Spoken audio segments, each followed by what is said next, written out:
Will everyone please rise as I invite firefighter Jeremy Riddle to sing the National Anthem.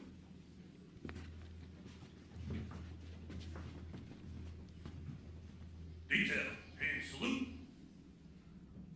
Oh, say, can you see by the dawn's early light what so proudly we hailed at the twilight's last gleaming, whose broad stripes and bright stars through the perilous fight o'er the ramparts we watched were so gallantly streaming, and the rocket red glare, the bombs bursting in air, gave proof through the night that our flag was still there.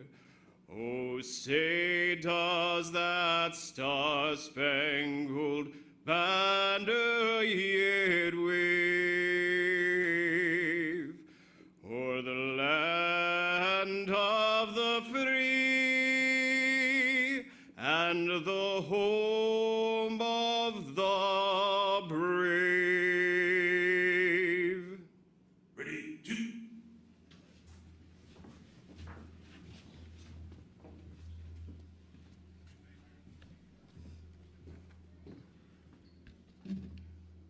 Please remain standing for the invocation by FDNY Chaplain, Father Christopher Keenan. Detail, uncover.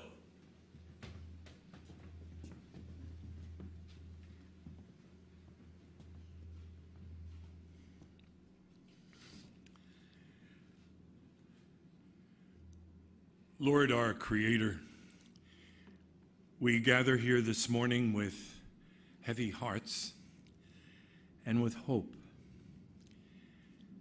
to demonstrate that we always remember and will never forget our Chris, who made the supreme sacrifice for our country with Tripp and their brothers of the 6th Air National Guard. We are also here this morning to always remember and to say we will never forget Chris's bride, Carmela, the joy of their life, and their daughters, Mila and Eva. And with Chris's parents, John and Laura, and his brother Mark, and Carmela's parents, Tony and Terry, with Joanna, Michelle, and firefighter Anthony, and all of their partners, and all those they love. And we proclaim to them, Lord, that whatever is their need, we will, in any way we can, continue to be supportive to you, especially Mila and Eva, with your mother, Carmela. You are always in our life, in our heart, and in our prayers.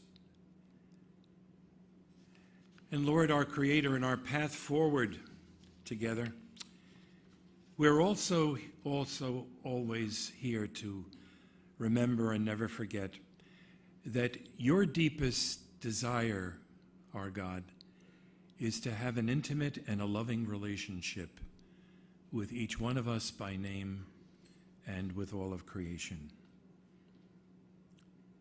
And you made that desire alive, believable, and flesh when you gave us your Son and our brother Jesus, who is one of us and is with us and within us.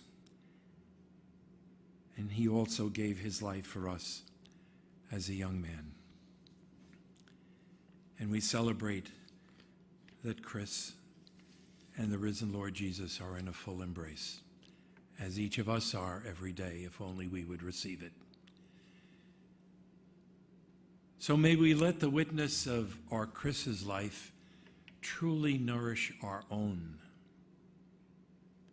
May we all honor our Chris's legacy by being the best of who we can be.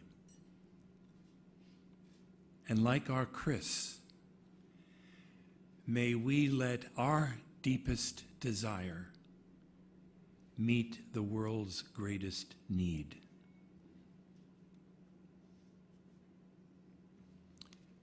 Amen. Peter Rico.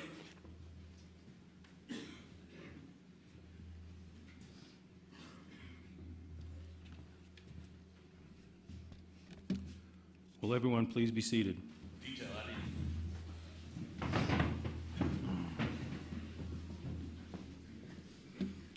Good morning. My name is Doug Batterberry. I'm the captain of Engine 302. And I want to thank everyone for coming to today's plaque dedication ceremony, honoring our fallen brother, Lieutenant Christopher J. Raguso, lost to us on March 15th, 2018. I would like to introduce the members of the dais.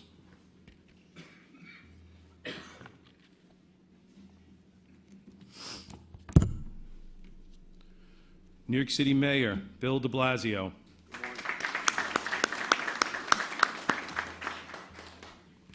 Fire Commissioner Daniel Nigro. Chief of Department John Sudnick. First Deputy Commissioner Laura Kavanaugh. Please hold your applause until I finish announcing the remaining members of the dais. Chief of Staff Elizabeth Cassio. Chief of Fire Operations Thomas Richardson. Chief Fire Marshal Thomas Kane. Queensborough Commander Edward Baggett. Manhattan Borough Commander Roger Sakowicz.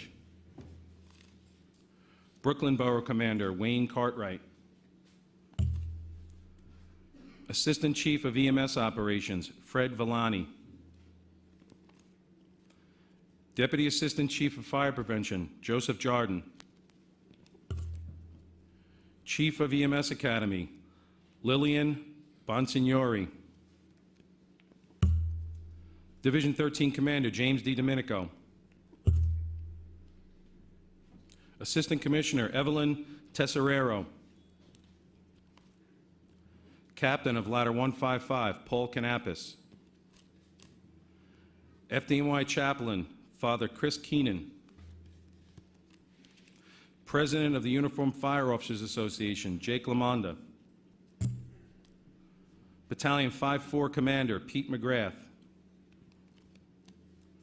President of the Uniformed Firefighters Association, Gerard Fitzgerald. UFA Queens Trustee, Matthew Desjardins.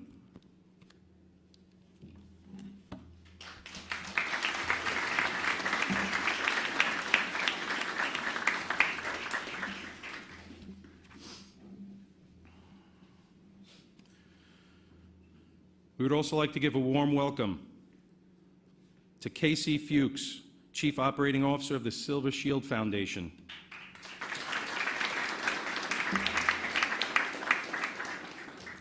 We'd also like to welcome two honored guests of ours today, Kathy Grems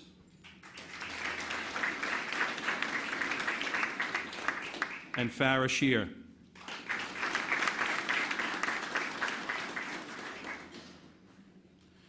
We are especially honored to have the family of Chris Raguso here.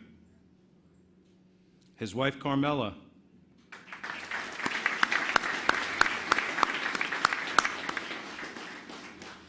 His daughters, Mila and Eva.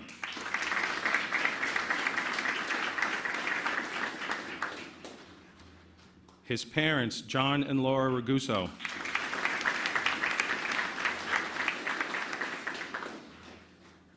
His brother, Mark.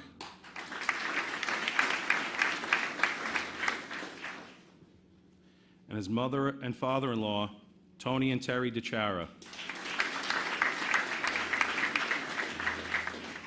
as well as so many other family members and close personal friends.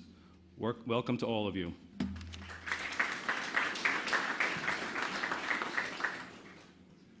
I'm honored to introduce our first speaker, Mayor Bill Deblasio.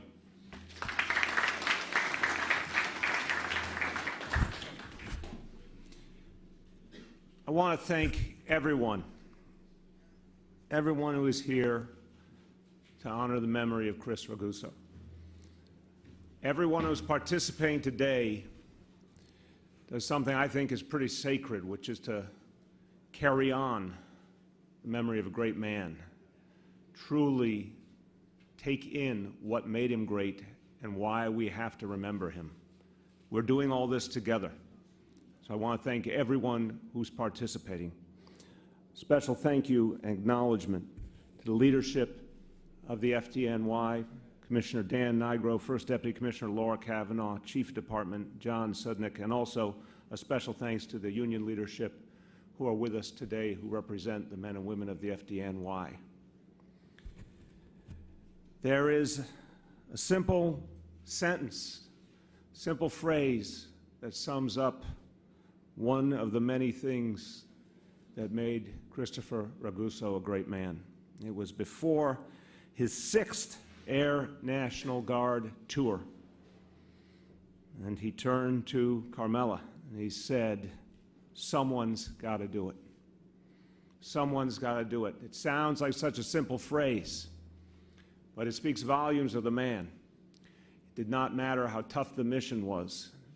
It didn't matter if a lot of other people weren't willing to go on that mission. He believed it was his responsibility. That is the measure of the man we honor today, someone who realized that it was a special person who comes forward and was willing to be that special person. We're gathered here at Engine 302, Ladder 155, to honor a New Yorker who always showed up. He showed up when he was needed. He showed up when the fire bell rang. He showed up when his nation called. He showed up when his loved ones needed him. That's who he was. That's what he believed in. Our hearts, our sympathies, our condolences are with this great family. And for all of us who have had the opportunity to meet this family, it has been an extraordinary experience. We wish it wasn't under these circumstances, but we've gotten to know some absolutely amazing people. Carmela, your heart and your strength have shown through, and I want to tell you that that has been something powerful for all of us. God bless you for that. To your daughters, Eva and Mila, who carry on their father in so many ways. To his parents, John and Laura. John, brother, I love your spirit, and I love the passion with which you carry on the memory of your son. God bless you for that. To his brother, Mark, to his in-laws, Tony and Terry, and his brother-in-law, Anthony, stationed right here at Engine 302, carrying on that great tradition. Our hearts are with all of you, and our hearts are with Chris's brothers and sisters in the FDNY. We are all proud of the 13 good years that Chris gave to the FDNY. Last year, we gathered together for services, and Chris's fellow members of the FDNY Emerald Society Pipes and Drums played a song that could have been written for Chris, Amazing Grace. That one line in particular comes home to me. 'Twas grace that brought us safe thus far, and grace will lead us home. Chris devoted his life to bringing others home safely. If you look at all the things he did, he was always trying to make sure that everyone else got back okay. He joined the Air National Guard in 2001. He served in Iraq. He served in Afghanistan. He served in East Africa. A gunner and a fire expert who rescued hundreds of American and Allied soldiers in battle, hundreds. That wasn't enough. He went on and helped hurricane victims in Texas and California. And then what he did right here at home in New York.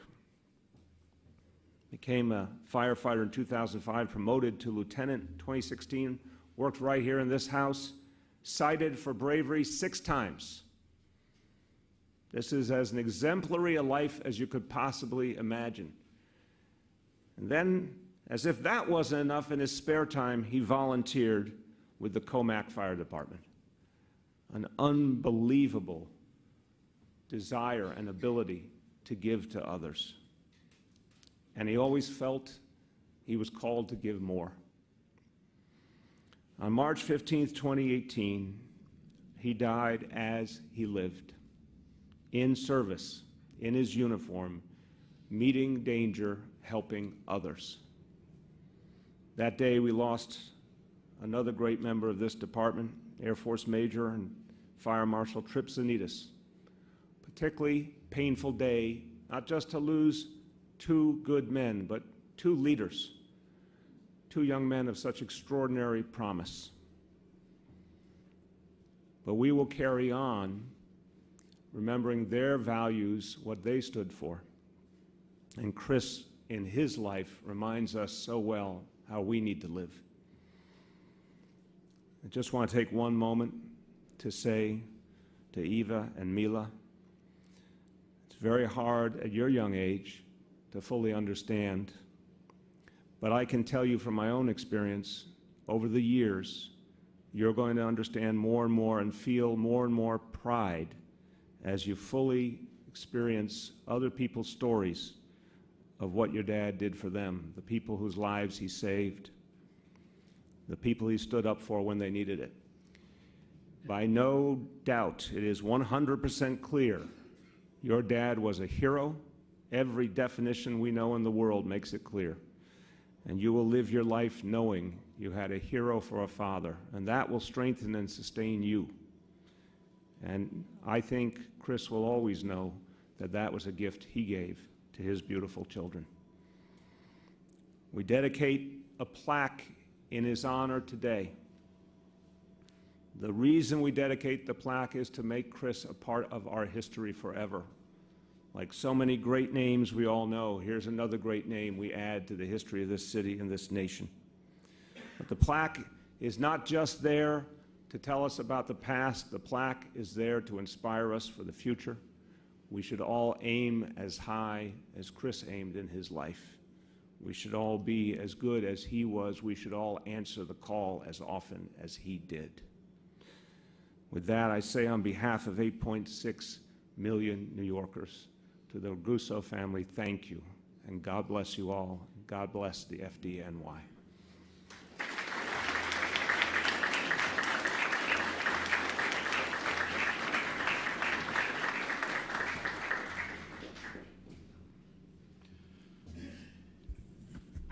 Next, we will hear from Fire Commissioner Daniel Nigro.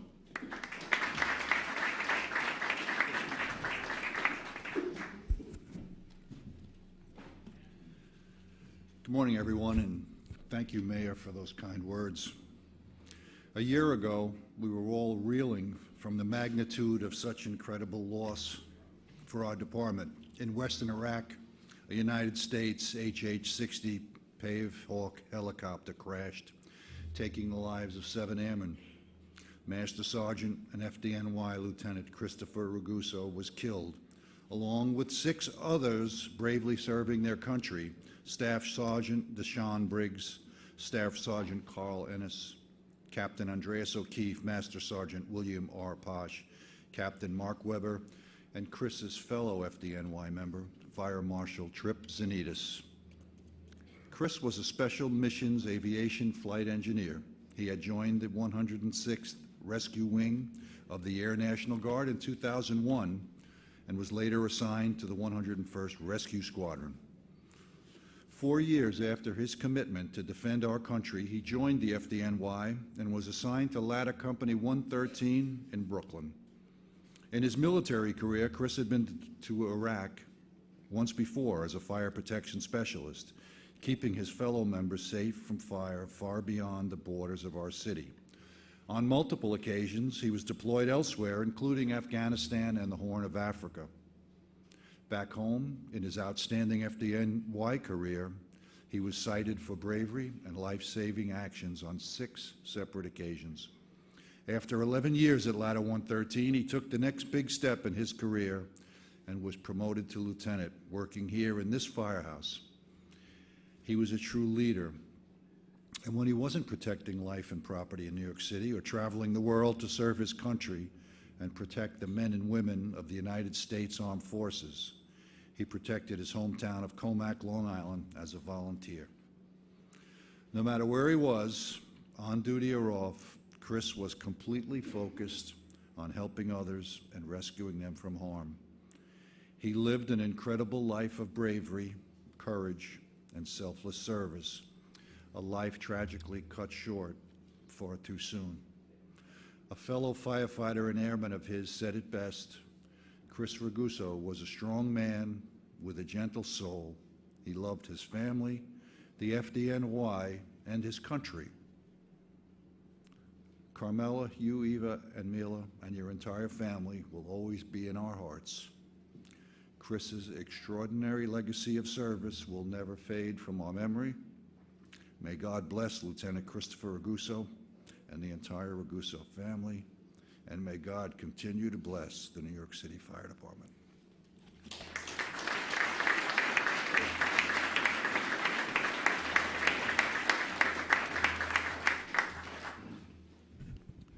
Next, we will hear from Chief of Department, John Sudnick.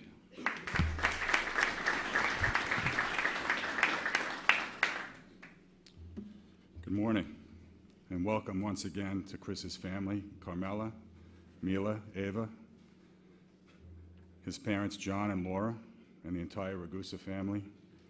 Thank you all for joining us today to pay tribute to your wonderful husband, father, and son, as we dedicate this permanent memorial to his memory. I'd also like to thank the officers and members of Engine 302 and Ladder 155 for your efforts getting the firehouse ready for today. The firehouse really looks great. Captain Batterberry, Captain Kanapis, great job to all your guys. A plaque dedication is one of our most important traditions. It's a symbol of that member's tremendous courage, and it's a tribute to their sacrifice. These plaques remind us to tell the story of our fallen brothers and sisters to future generations of firefighters, so that their memory will continue to live on within our department. As you know, Chris was a firefighter for many years in a busy ladder company in Brooklyn before coming here to the Viper's Nest as a relatively new lieutenant. And even though he was only here for a short time, his work ethic, his reputation, and the content of his character preceded him. He will always be remembered around here, first and foremost, as a loving father and husband and provider and caretaker for his young family. He had a passion for helping others, so he chose a life of public service, and his work of choice was demanding, challenging, and dangerous. He was committed to his sense of duty, and he loved his country, so much so that he left his family on multiple deployments to protect and rescue other members in combat. We know that many servicemen and women owe their lives to his heroic efforts and his selfless sacrifice while on these deployments. Beyond combat tours, he deployed to Texas and the Caribbean following Hurricanes Harvey and Irma to provide relief and support to people in need. Without a doubt, there really was no situation where, given the opportunity, Chris would not step up to help others. So it should come as no surprise to anyone that he chose to become a New York City firefighter. You could even say that he was destined to be one. Over the course of his 13-year career, Chris responded to countless fires and emergencies, and no matter the call, when the alarm sounded, Chris was there leading the charge, responding quickly and expertly, and using every bit of training and talent he had to save others. He wanted to be busy, so he sought out the most active FDNY units, and because seemingly that was not enough, he volunteered for the Comac Fire Department as well. And somehow, in the middle of all that tremendous work, he still found time to study and achieve a very challenging accomplishment with his promotion to lieutenant. He was what we, not so often, refer to in the department as a rising star. because with his knowledge and abilities, he was on his way to climb the ranks all the way to the top. He wore the FDNY uniform with pride, as he did his military uniform, and he represented the very best of both organizations by setting a strong example for others to follow. As you can imagine, his call to duty was contagious. When his brother-in-law, probationary firefighter Anthony DiChiara, saw how much the FDNY meant to Chris, he decided to follow in his footsteps. I can speak for this entire department when I say that Chris continues to be an inspiration to us all. And with this plaque we dedicate today, we promise to never forget Lieutenant Chris Raguso, all he stood for, and all he sacrificed for our city and our country. I'd like to once again thank all the efforts of the members of 302 and Ladder 155, and would especially like to thank the Raguso family for joining us today to pay tribute to Chris. Thank you.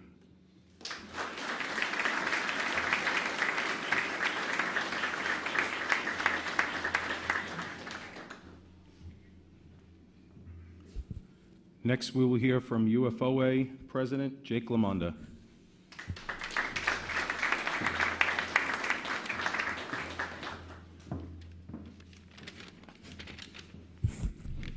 Good morning and welcome. Welcome to the Raguso family, members of the department, family, and friends. It's an honor and privilege to speak on behalf of the UFOA Executive Board and all the fire officers of this city who we represent.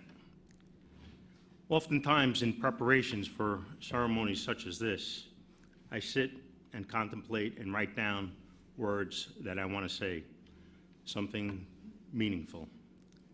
And as I approach the podium, I take out my notes and I say to myself, I put them aside because I think my mom once told me, when you have something important to say, you just should speak from your heart. So I'm going to put my words on the side, and now I'll speak from my heart.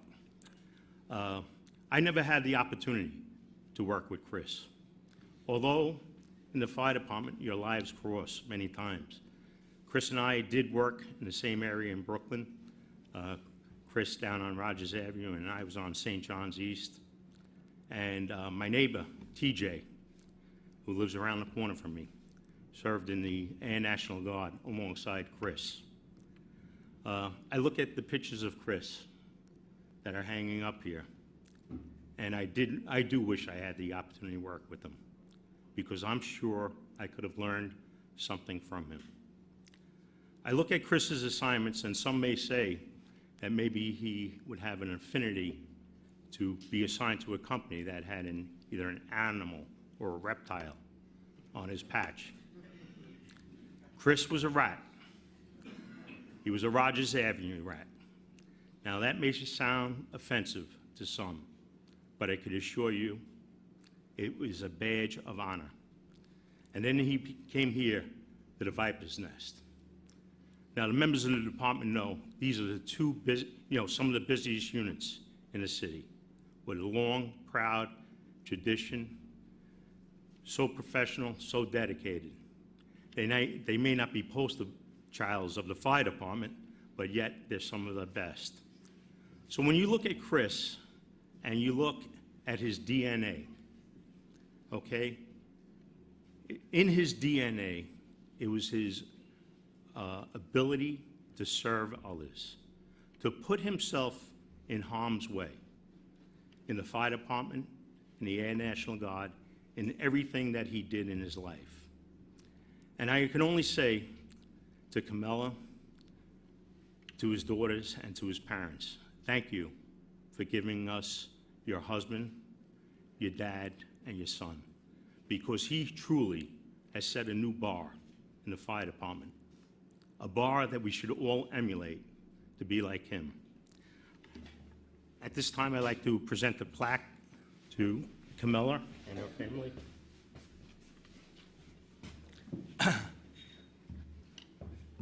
I'd like to read it. In love and memory of Lieutenant Christopher J. Raguso, Engine Company 302. March 8, 2005, March 15, 2018. An everlasting tribute for the ultimate act of service from the Uniformed Fire Officers Association. Additionally, we'd like to present Chris's badge to Camilla.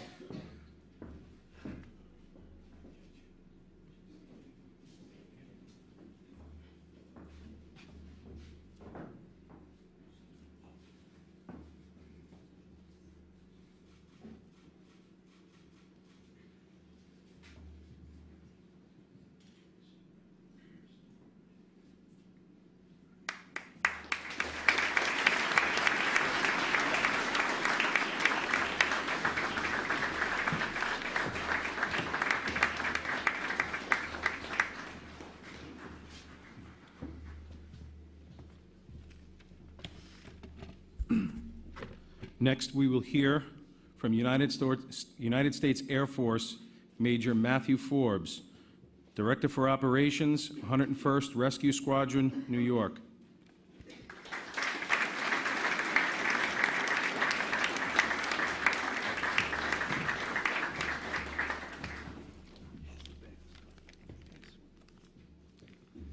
Good morning. First off, I want to say thank you to the members of 302 and Ladder 155 for inviting us today. It means a heck of a lot to get to stand next to Chris's other work family.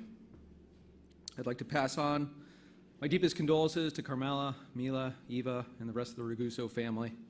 It's been a tough year, but I'm glad that we get to spend this day together. Today, I get the honor to present Chris's family with several awards that he earned from the state of New York as well as the U.S. Air Force. These posthumous awards are reminders of the years of dedicated service that Chris and his family provided the state of New York as well as the United States of America.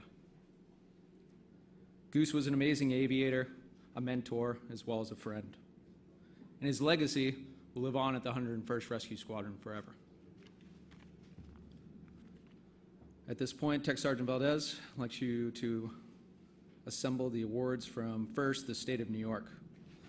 Carmela, what we have today is first a flag that was flown over the New York State Capitol on 20 March 2018 in Chris's honor. Additionally, we have a banner that was flown in his name during the Little Neck Douglaston Memorial Day Parade. Next, a Faithful Service Medal, as well as a Medal for Merit from New York's National Guard. And finally, most importantly, Chris was awarded the Conspicuous Service Cross, as well as the Conspicuous Service Star from the state of New York.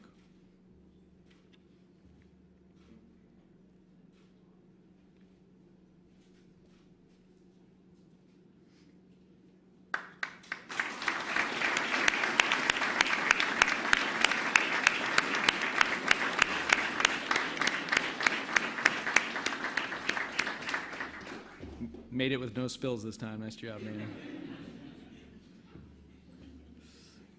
Next, we have several awards from the United States Air Force, the first one being the Meritorious Service Medal for Chris's distinguished service as a fire protection specialist, a special missions aviator, as well as a flight engineer. This medal mentions the 20-plus casualty evacuation missions that Chris went on as he was performing duties in Afghanistan as well as Africa. Finally, from U.S. Air Force's Central Command, we have an Air Force Commendation Medal for Chris's 14 missions that he flew in Iraq and Syria, ensuring that all aviation and ground assets in that theater remain safe. Secretary Valdez, present the awards.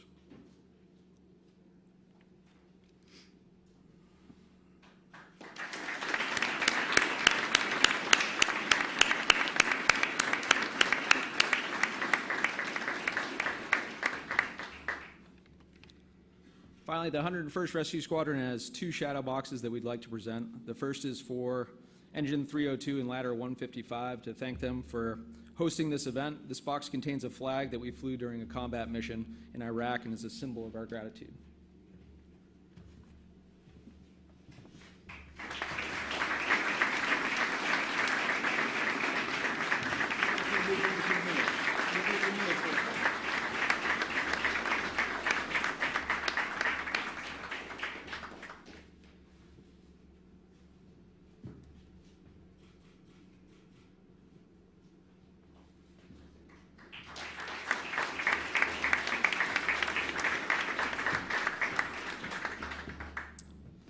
Second shadow box is for engine 249 and ladder 113, where Chris was a fireman.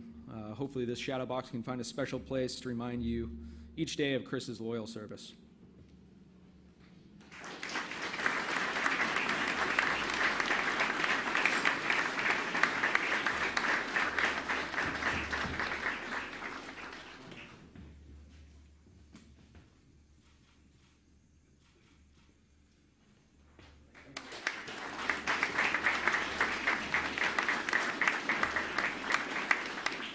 Thank you all very much for your time.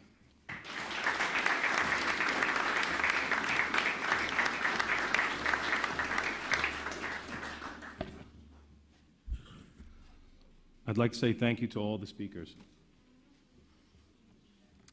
Good morning. Allow me to reintroduce myself. My name is Doug Batterbury. I'm the captain of Engine 302. I'd like to thank all of you for being here to remember and celebrate Chris Raguso. Soon after Chris's promotion to lieutenant, September 2016, his close friend and one of my guys, Ed Kelly, grabbed me and he said, "Hey, Cap, I got a guy." Now, Ed's kind of a straight shooter, no nonsense. He's one of my guys, and I took him seriously. As a captain, I'm a little greedy. I want the best. And as it turned out, I got one of the best, but a little too late.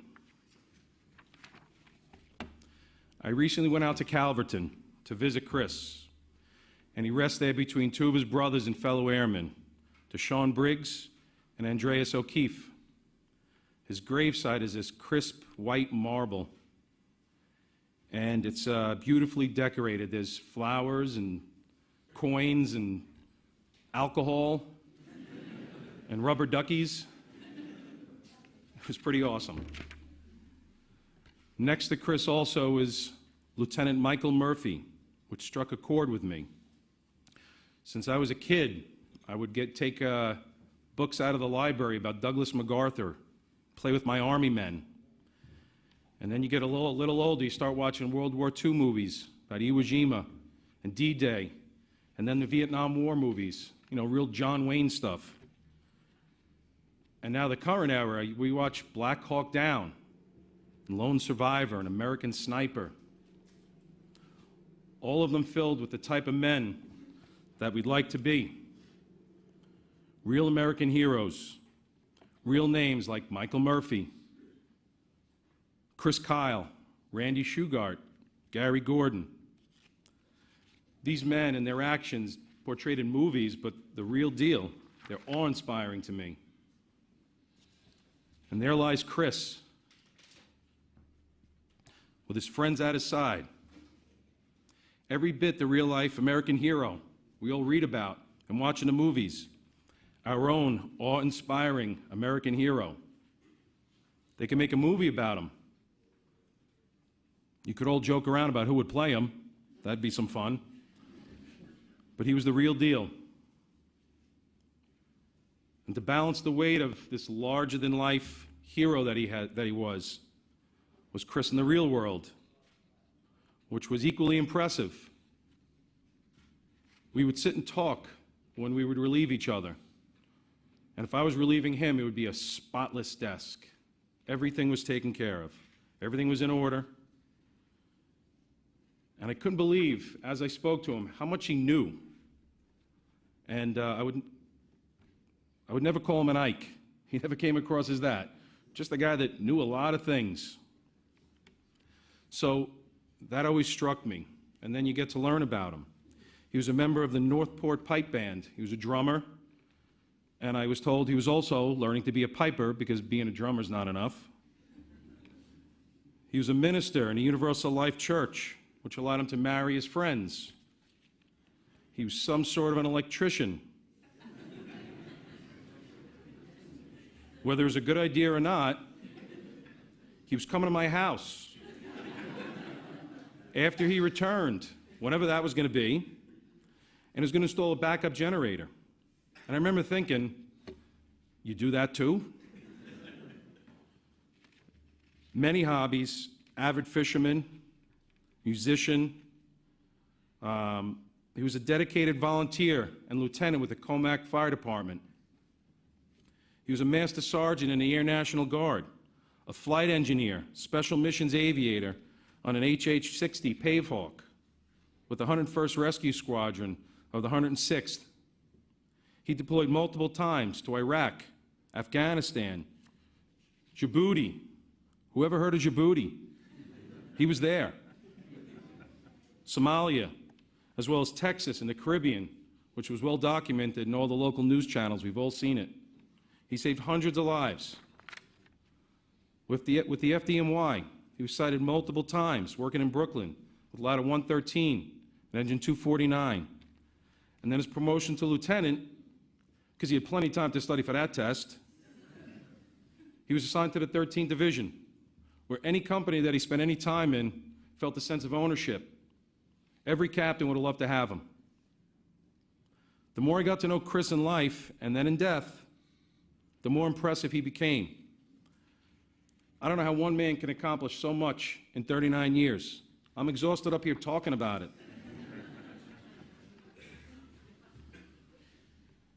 And with his long, extensive list, he found time to take care of what's really important, his family. Devoted husband and father, son and brother, nephew, uncle, cousin. He comes from this great Raguso family, John and Laura and Mark. He has a beautiful wife, Carmela, as strong and resolute as anybody I've met. Thank you for helping me and all of us get to know Chris.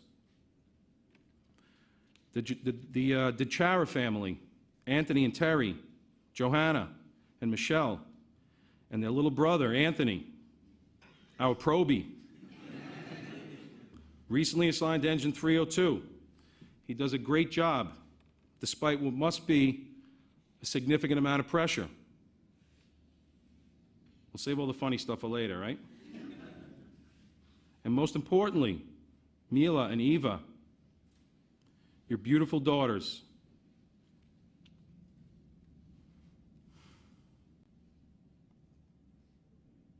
With so many extended families, the FDNY, the Rats, the 101st, Comac, and us here at the Viper's Nest, you will always be taken care of.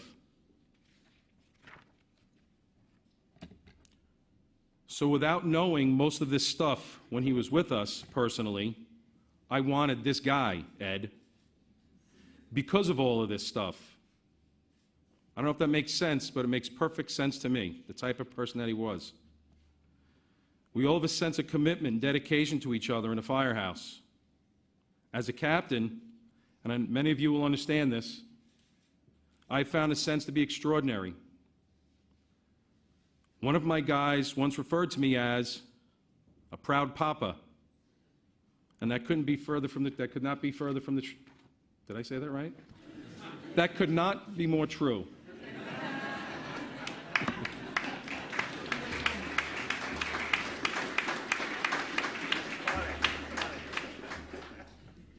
I don't do this very often.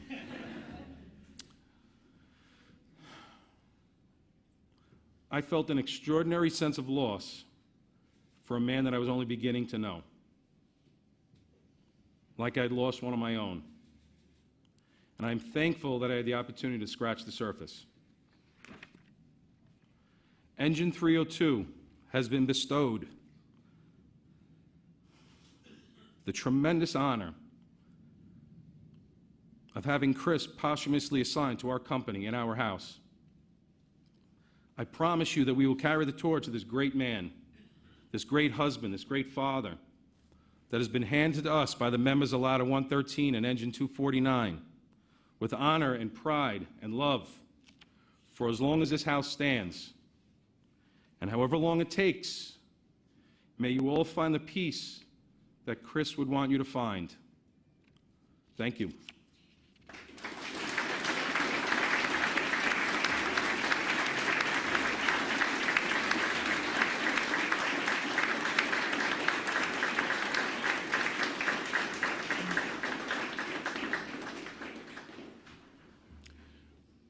We will now hear from Chris's father, Mr. John Raguso. Do you want to go?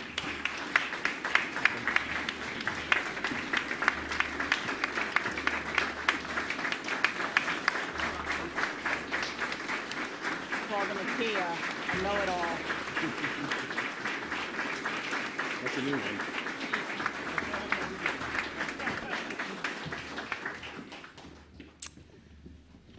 I'm going to start. I feel like John's a much more gifted speaker, so for him to close today would be appropriate. Good morning. I'm going to try to get through this without crying, because I promised someone I wouldn't cry. Good morning. I want to thank the Vipers for hosting us here today.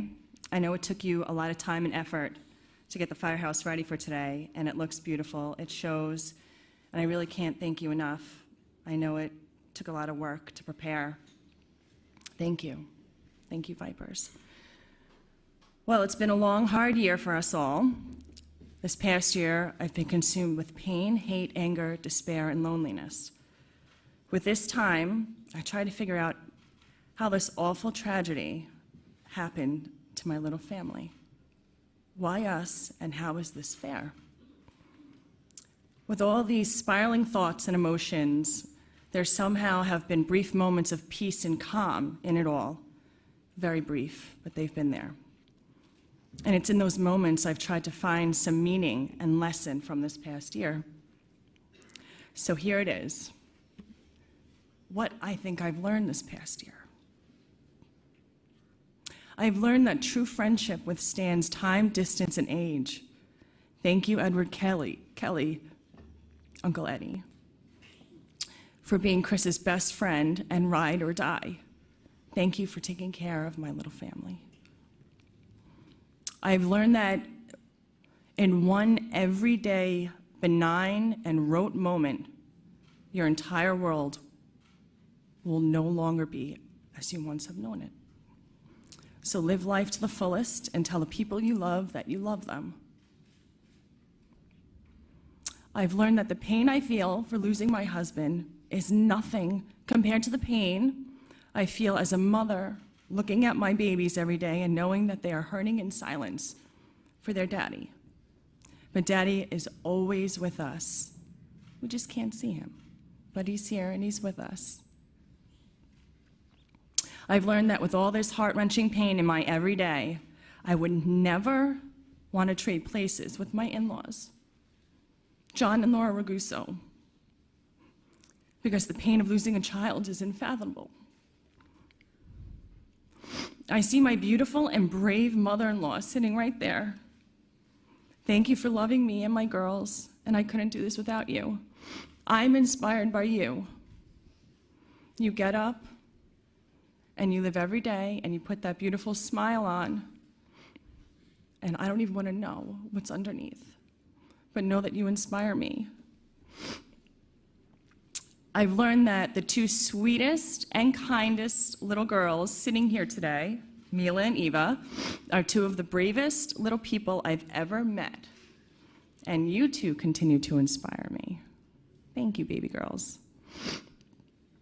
I've learned that the love of my parents and siblings is unwavering and endless. That too of my beautiful brother-in-law, Mark. I love you all. I've learned that my baby brother has grown into an amazing man. And what is forever etched in my mind is the day that I saw my baby brother carrying my husband's casket. Perhaps one of the most profound, most beautiful, and heart-wrenching moments of my entire life. And I'll never forget it because it is beautiful. And I thank you forever, Aunt. Especially when just the night before, you carried your big sister to bed because I couldn't stand. I was crying so much. And I had no more strength. And you put your big sister in bed. I've learned that Mila, just a couple of tears, that's it. They're happy tears. I've learned that the world is filled with generous, kind, and selfless people. And they've come out of the woodwork. All the people here on this dais has helped me. They have helped me on countless occasions. My Rat family, I love you all. My Comac family, my Viper family. and to all the strangers that I've never met that have written me notes, letters, flowers. Thank you. FDNY and the Comac Fire Department, true brotherhoods. The Air Force, brotherhoods, and I can see why Chris loved being a part. You go to work and you know these people have your back. You don't have to worry about them backstabbing you. They literally have your back. I just want to say FDNY Memorial Day, another moment etched in my mind. The saddest and sweetest moment, one of the saddest and sweetest moments of my life. And I wish Chris would have brought me. Every year he went to FDNY Memorial Day, and I didn't understand what it was. And if I would have gone, I feel like I would have had a whole new perspective. And going this past year and seeing a sea of firefighters passing my family to pay their respects to my husband was truly inspiring and life-changing, and I can see why he loved you all so much. Thank you. I've learned that I'll never be alone because the Comac Fire Department won't let that happen. There's not a day that goes by that I don't get random text messages, pop-ins, flowers, Chardonnay, Cheerios left at my front door, or just a random fire truck rig passing my house filled with volleys, honking and waving. Thanks, boys. Today is truly amazing. And after a year of the ups and downs, I'm glad that I finally get a chance to put my thoughts down and express them to you. I see every single one of your faces, and I've been seeing every single one of your faces this entire year. And here in this moment, I thank you all. Thank you for this amazing day and for honoring my brave and beautiful husband, Christopher J. Chris, thanks for picking me.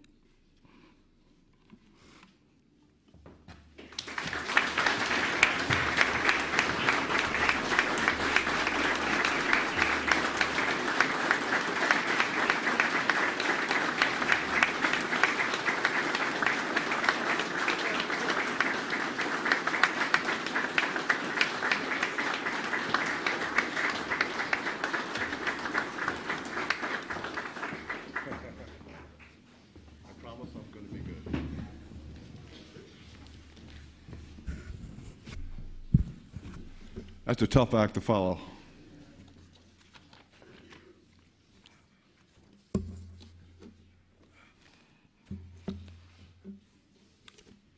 Before I say what I'm going to say here, and I know everyone's anticipating, what is that crazy nut job going to say today?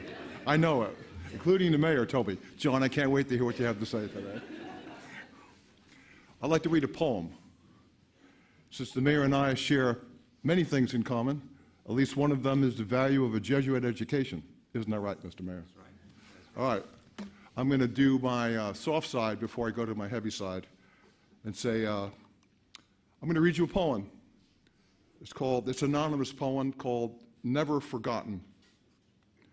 You'll never be forgotten, that simply cannot be. As long as I am living, I'll carry you with me. Safely tucked within my heart, your light will always shine, a glowing ember never stilled throughout the end of time. No matter what the future brings or what may lie ahead, I know that you will walk with me along the path that I tread. So rest, my son, and be at peace, and let your soul fly free. One day we'll join your glorious flight for all eternity. So it's an interesting poem. It sort of hits a lot of the major food groups as far as life and death and, everlasting life and all the stuff that we hope comes afterwards. But it's been a tough year. The worst one of my life. Even growing up in the hood, uptown in Washington Heights, never prepared me for this.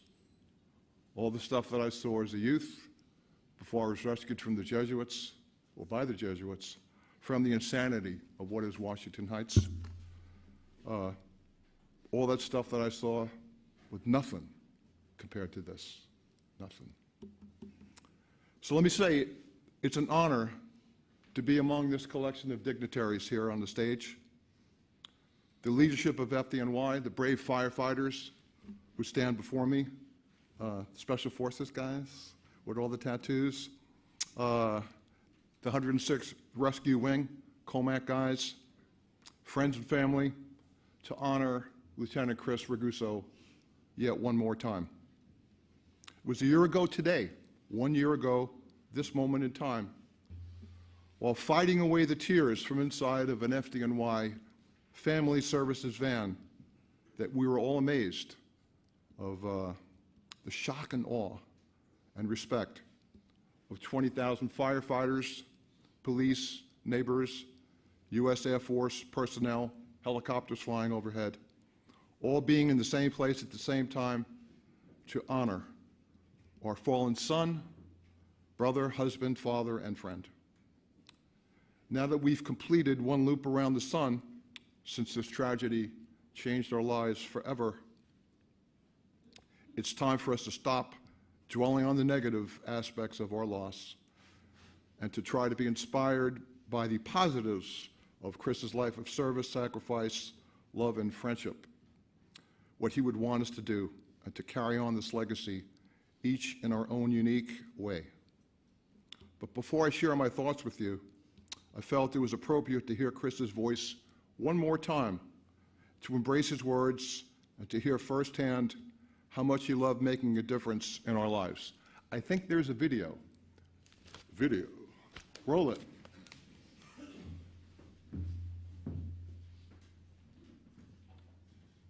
That's a nice still shot, but oh, we have a technical difficulty. You've heard of high tech. This is like no tech over here. Well, I tell you what I'm going to do. While they're working on that problem, I know this is a plaque dedication ceremony, and I know the Air Force was involved. And we got video? This is Plan 2.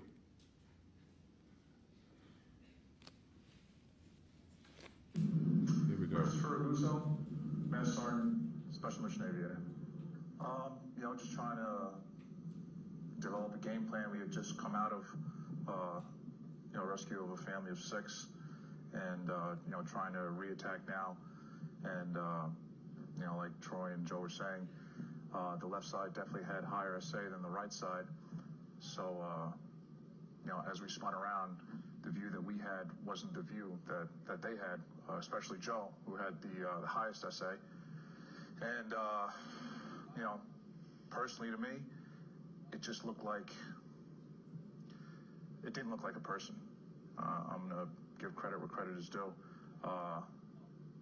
Had Joe not been very adamant that there was somebody there, we might have left. And he didn't let us leave. And just the wind blew. We kept there talking. A gust came, and all of a sudden, what I thought was just a piece of trash. And all of a sudden, the leg was clear as day. Once we were all on the same page, we talked to the PJs, developed a game plan. There were power lines basically in like a grid pattern around this house. So we had like a 20 by 20 foot box to try and put them in, without hitting trees or wires. And I guess the water was about waist deep for them. Once we inserted them, they made their way to the window, and it ended up being a handicapped person and his caretaker, and the caretaker was having her own medical issues because she was elderly.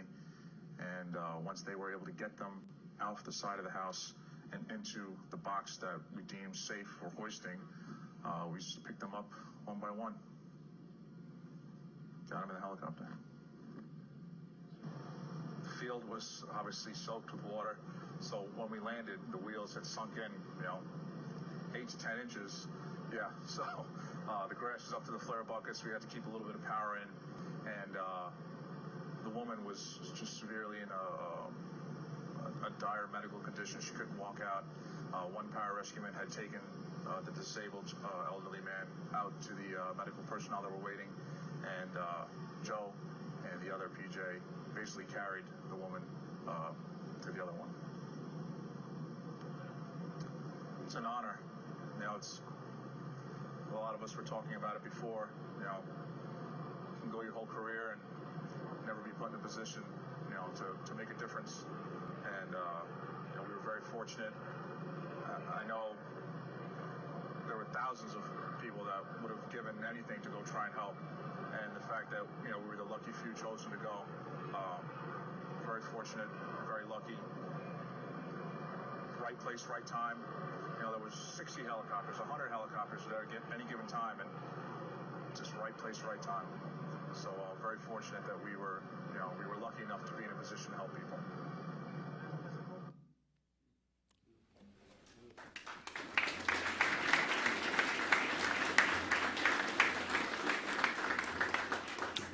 Let me translate that video.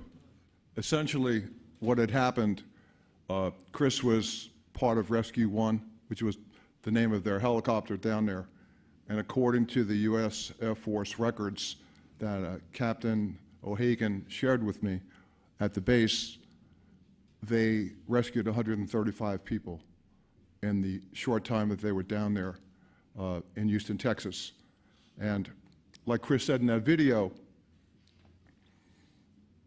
they just saved 6 people, dropped them off, refueled, re-attacked the mission, and now they're trying to hover in 40 to 50 knot winds over this 20 by 20 foot box that he called it, because there were power lines in every conceivable direction.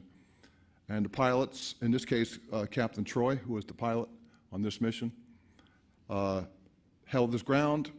Chris lowered the hoist, dropped the PJs down, brought up the next 2 people that if Joe Napolitano, who's also an FDNY firefighter in the Bronx, he was the port side gunner in this case, he thought he saw something because he had a higher SA, which is in street talk, situational awareness.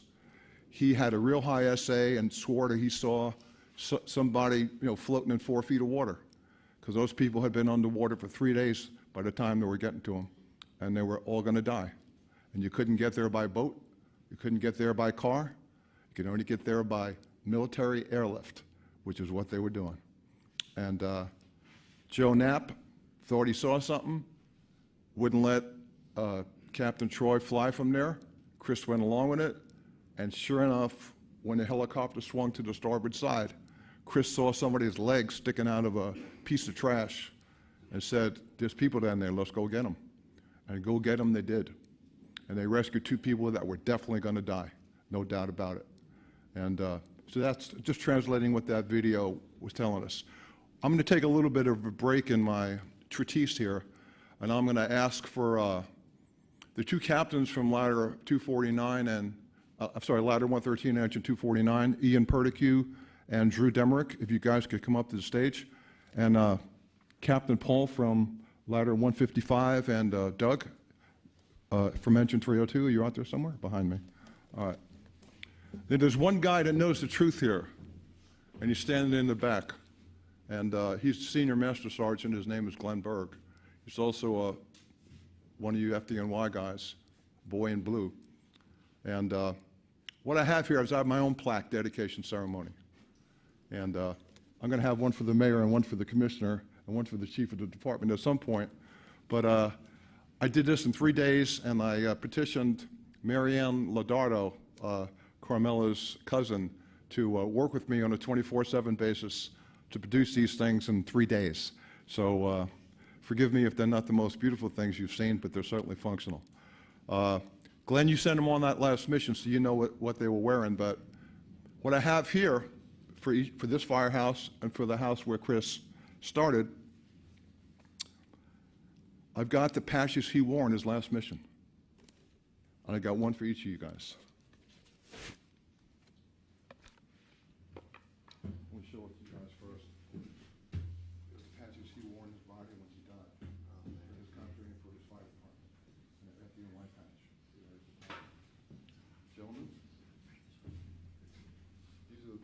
Chris wore on his body on his last mission.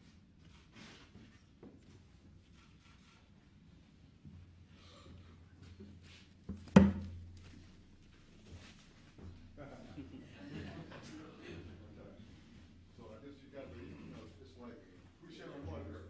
All right, so come on, you're over here. Get the fire hat.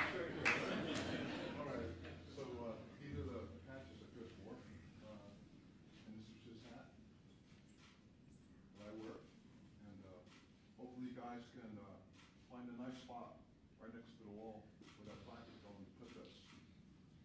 And maybe the guys will see it and be inspired just a little bit.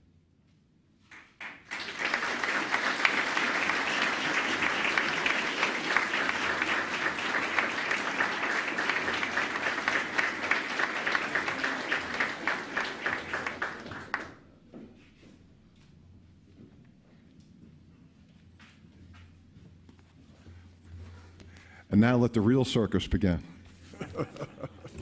Now that the preliminaries are out of the way, let me tell you what I feel, what I really feel. All right. To say that Lieutenant Chris Raguso was an interesting character would be a classic understatement. With the burden of having to go through thousands of pictures of him over these past months, there was one common thread that tied each one together. That big, huggy bear grin he wore from ear to ear. He was happy being Goose and being the master of all those disparate personalities that lived within, that sometimes could get way out of control, like letting the genie out of the bottle. His buddy Chris Gorzinski, Lieutenant Chris Gorzinski, said it best at his eulogy a year ago, last March, when he described Mother Goose, Drama Goose, Wild Goose, Jedi Goose, and more. Chris was an entire flock of geese, all rolled into one crazy bird. No doubt about it. Chris manifested this personality conflict in a number of creative and useful ways. As a teacher, a trainer, an officer in the Colmac Fire Department, as a lieutenant that respected the traditions and legacy of FDNY with 6 commendations for bravery. As a member of the FDNY ceremonial unit, as a special missions aviator with 888 flight hours and 200 plus combat hours. That's a whole lot of time out there in the Badlands. Saving lives, serving his country both at home and abroad. A member of the Northport Pipe and Drum Band, a newbie in the Emerald Society Pipe and Drum Band. And he did it all while being a loving husband and father, a great son, a good brother, well, every once in a while a good brother, and a friend to most of you out there in the audience. Where did he get the time? He certainly lived every day to the fullest, a lesson that we should all embrace, because he knew firsthand just how precious life was in the business that you guys are in. One of the most interesting ways that Lieutenant Chris demonstrated his diverse get-it-done skill set can be seen right here in Engine 302. It seems that right after Chris became a fledgling lieutenant back in October of 2016, the Engine 302 Ladder 155 folks were having their annual Christmas party and had secured Chris's services to mind the shop while they were gone. Indeed. Chris had a few trepidations about being in charge and wanted to impress everyone with his management skills. When one of the probies crashed the engine into the side door, trying to back the apparatus into the bay, Chris was totally mortified, and the crazy wild goose flew down from the sky with unbridled fury. How could he possibly fumble his first babysitting mission? It was time to go into action, and Chris pulled out all the stops, cajoling a variety of folks to come out at 10 o'clock at night to repair the door, change the engine's windshield, fix the side mirror, and to make it look like nothing had ever happened. Isn't that right, Doug? Nothing ever happened. The guys from the firehouse had a good laugh when they got back from the party and were super impressed with the way that Chris could get things done, especially when the chips were down.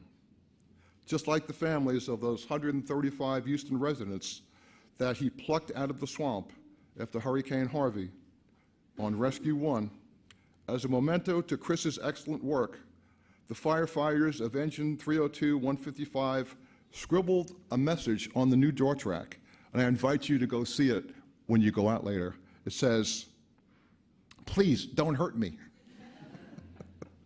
One of the old-timers from Ladder 113 might have said it best when he described the first time that he had met Chris. He told me at one of the events after this happened, "Who is that dark Spanish kid who just joined the truck company? He's really got his stuff wired tight. Doesn't seem like a probie to me." Well, Mr. Mayor, you'll appreciate this. Chris was half Dominican, half Italian, and 100% All-American. He was a perfect combination.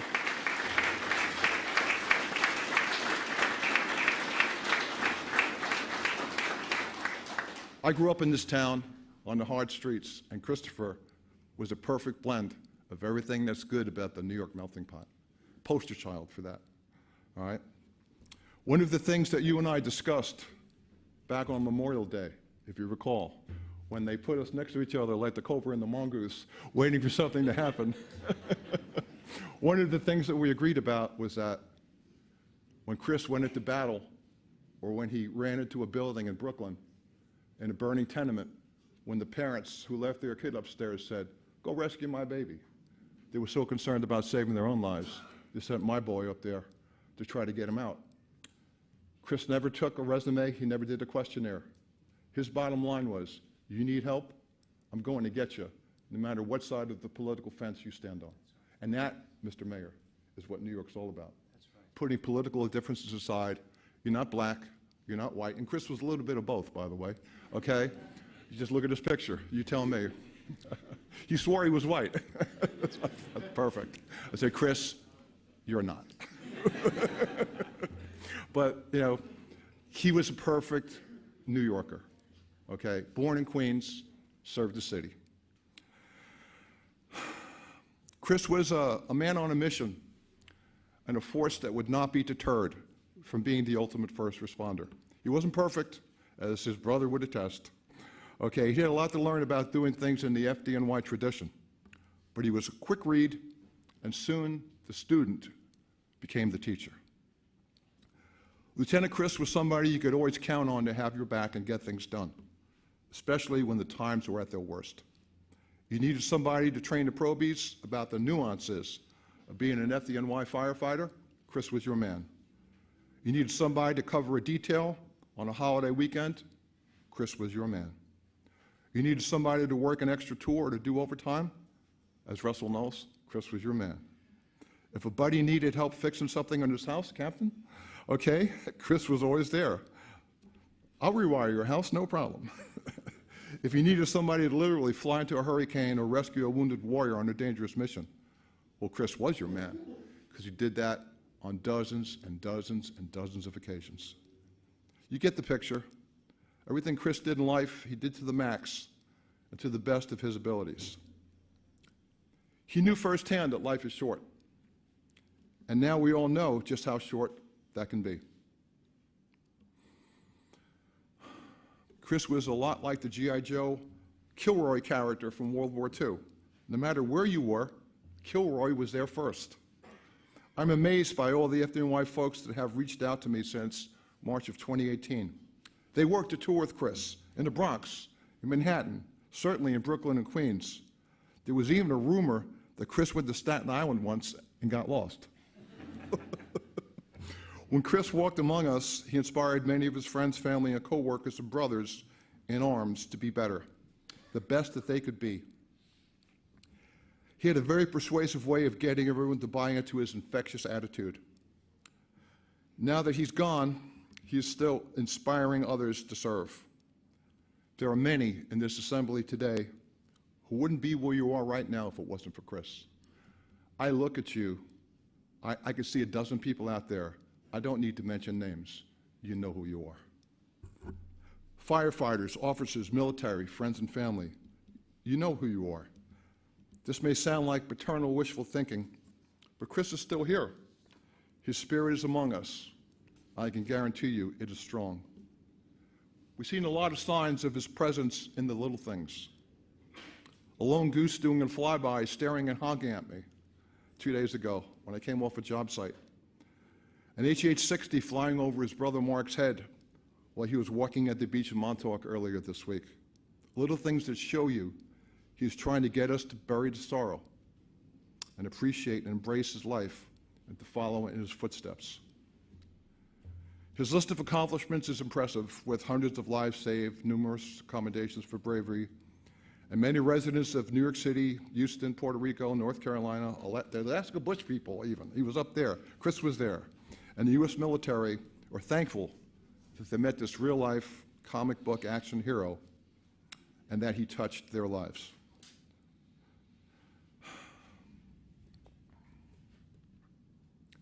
On the 1-year anniversary of his passing, we visited his gravesite at Calverton with a collection of U.S. Air Force, FDNY, and COMAC FD personnel. And I grabbed a pair of majors from the crowd, and we read verses from Julius Caesar by Shakespeare. There's that Jesuit education again. It keeps on popping up. The soothsayer bode Caesar to beware the Ides of March, but Caesar still went into the Roman Senate, knowing that the outcome might not be favorable for his longevity. As another Roman warrior, Chris also knew firsthand about the treacherous nature of the Ides of March. That is the day that he died. But if I were to tell him, like the soothsayer, Chris, beware of the next mission, he would simply tell me, Dad, there are people who need my help, and I'm doing what God wants me to do, what I was trained to do, what I love to do, and what he died doing, serving his country and his community at the highest level. Like the great philosopher of our time, Dan Aykroyd, said, as Elwood K. Blues in the Blues Brothers movie, we're on a mission from God. And he was. This plaque that you're going to reveal at some point, if I stop talking soon, okay, it means a lot to our family. It's an expression of love, appreciation, and respect for the ultimate warrior and firefighter. It is also a stark reminder that we all miss Chris and that the old axiom is true: only the good die young. But time is the enemy of every hero. Someday, a probie will walk into the hallowed halls of Engine 302 and Ladder 155 for the first time, look at this plaque of Lieutenant Chris on the wall and say, so who is that guy, and why is he so special? At some point, everyone who knew Chris firsthand will be gone, and no one is going to know the answer to that question of why he was so special. Hopefully that moment is far, far away. Until then, I challenge all of you, I challenge you to help keep Chris's memory of heroic deeds and sacrifice alive. Let us continue to share stories about this very special warrior, firefighter, leader, husband, father, and friend. He will continue to do great deeds, and you will be inspired to do them yourself with each story that you tell. If you want more of Chris, look no further than his beautiful wife, Carmela, and their two precious little girls, Mila and Eva. Look at his brother, Mark. Look at his mom. Look at me. Let his selfless deeds continue to inspire us to achieve our own potential and make the world a better place, as he showed us with his actions. I will always hold a special place in my heart and my soul for this unique young man, and hopefully you will too. May God bless Chris, our family, and FDNY.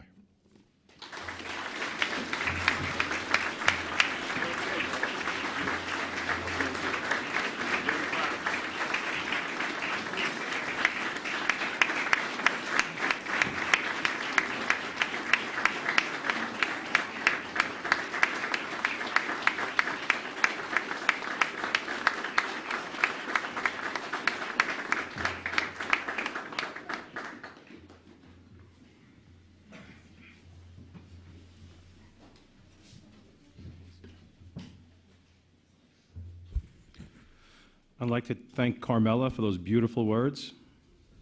And I'd like to thank Mr. Raguso for those great words, all of them. I'm going to make one dispute, though, on your story. Commissioner Nigro, it was not a probie.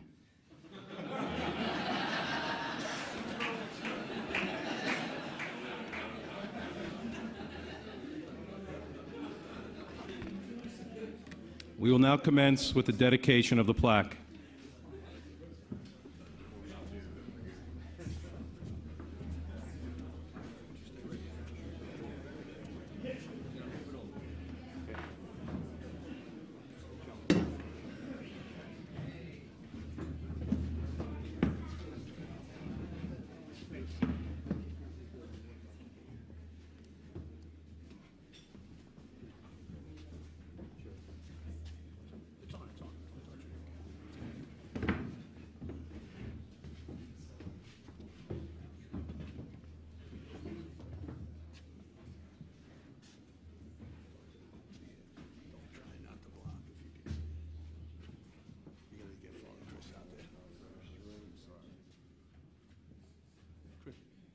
Chris, gotta wait till they bring the family up.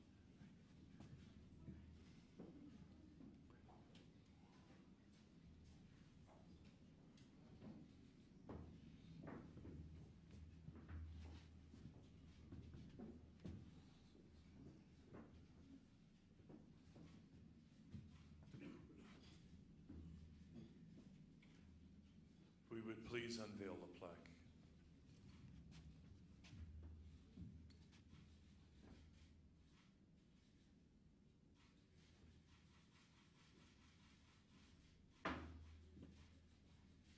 Mila and Eva, this plaque for your daddy reads, dedicated to the memory of Lieutenant Christopher J. Raguso, Engine Company 302,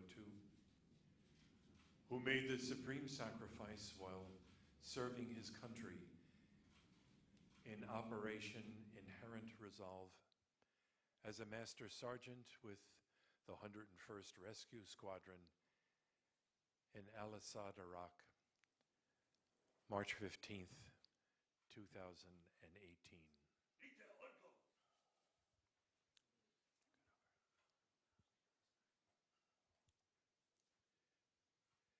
And we remember this plaque is already blessed by the gift of Christopher's life and his supreme sacrifice.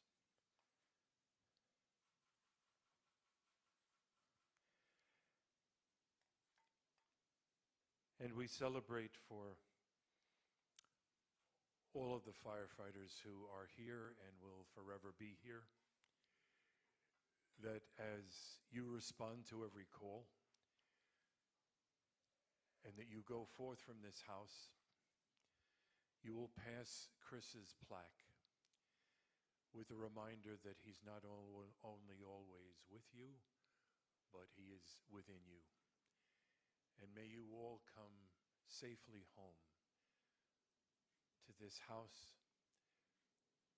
to this neighborhood, and to all of us who are so deeply grateful that with Chris, you in your commissioning also made the promise, I offer my life to protect the life and property of the people of New York City. Amen. Detail, Rico. Everyone please rise. Detail, and salute.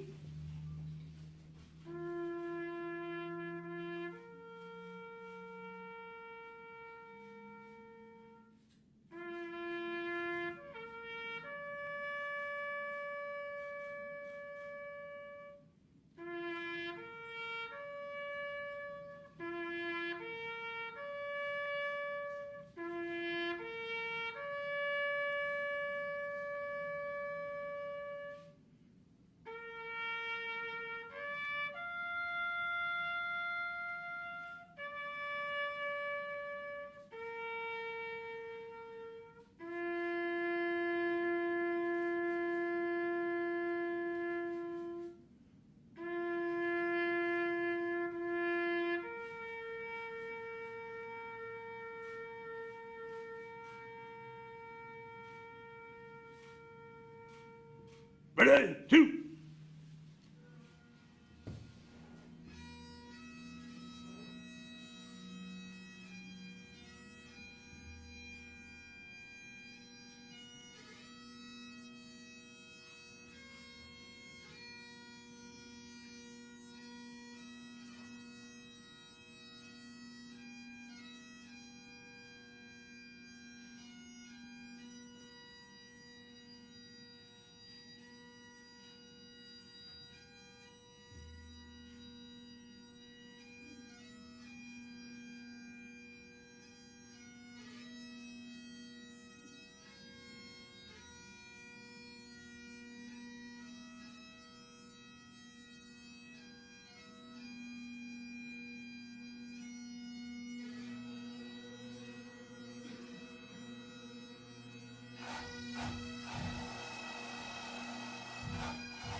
Okay, back to your seats.